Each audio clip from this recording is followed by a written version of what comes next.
అందరికీ నమస్కారం. జగనన్న పాలనలో అవ్వతాతలకు పెన్షన్ ఎలా అందింది, గత 2 నెలలుగా వాళ్ళు పడుతున్న ఇబ్బందులు ఏంటి అనేది తెలుసుకుందాం. మీ పేరేంటవ్వా? నా పేరు అవా జయమ్మండి, వలపర్ల జయమ్మ. మీకు పెన్షన్ వస్తుందా? వస్తుంది. ఎంత వస్తుంది పెన్షన్?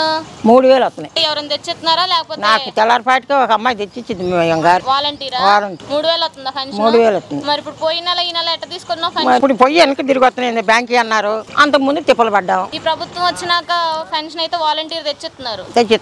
ఎక్కడ తెచ్చుకున్నావు? ఇంటికి వచ్చి ఇచ్చారా? 3వ తారీఖు మేము బ్యాంక్ ఆడ పోయాం, పంచాయతీ ఆఫీస్ సచివాలయానికి పోయి తెచ్చుకున్నాం. అంతకు ముందు కూడా సచివాలయానికి ఎప్పుడు పోలా. ఎన్నో తారీఖు వచ్చేది? అప్పుడు 1st తారీఖే వచ్చేది. అది ఇంటికి తెచ్చి వాలంటీర్లు ఇచ్చేది. అవును అవును, 8-9 వచ్చేసేది. మరి ఈ నెల ఇంకా ఇదిగా ఈ పుస్తకం 1వ తారీఖు వచ్చిందిగా. మరి లేక ఇప్పుడు బ్యాంక్ కాడ బ్యాంక్ వెళ్ళాలంటే ఎంత దూరం పోవాలి? ఊళ్ళో పోవాలిగా. ఊళ్ళోకి వెళ్ళాలి, బయటకి వెళ్ళాల్సిందే.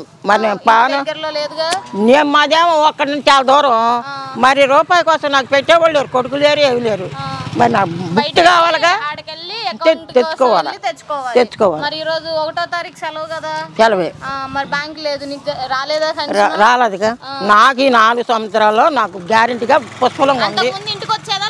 లేదు, మేము ఎట్టాను బజార్లో వరుసలో నుంచిన వాళ్ళు అప్పుడు తిప్పలు పడ్డాం. కానీ ప్రభుత్వం వచ్చిన తర్వాత మరి తిప్పలు లేవు మాకు. ఎవరు కోటేస్తావు? నాకు ఉపయోగపడ్డాయనికి వేస్తానమ్మా నేను. అది కాదు, నీకు ఇంటికి తెచ్చి ఇవ్వడం మంచిదా లేకపోతే అక్కడికి వెళ్ళి తెచ్చుకో? నేను లేవలేని దానికి ఇంటికి తెచ్చిస్తాం మంచిది కదా అంటే, నాకు ఉపయోగపడుతున్నాడు కదా, నాకు అది మేలు కదా. అది నాకు కావాలి. సరే, నమస్తే.